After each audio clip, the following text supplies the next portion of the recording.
我叫小鬼，我哋一直守護每個嚟到世外嘅亡魂，直到佢哋投胎為止。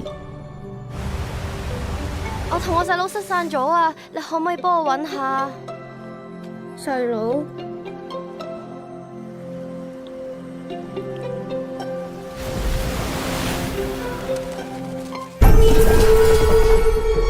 八成從來都唔需要我，你哋都唔需要我啦，係咪啊？我哋已經俾人逼上絕路，我唔企出嚟嘅話，邊個幫大家啊？呢啲其實係佢哋生前解唔開嘅心結。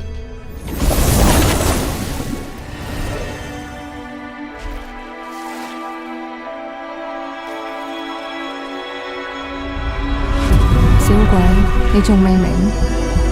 咁樣嘅亡魂係唔可以投胎嘅。你冇辦法阻止人類嘅仇恨，咪喺度阻住晒。我一定可以帶你去下一世，你一定會見翻你細佬。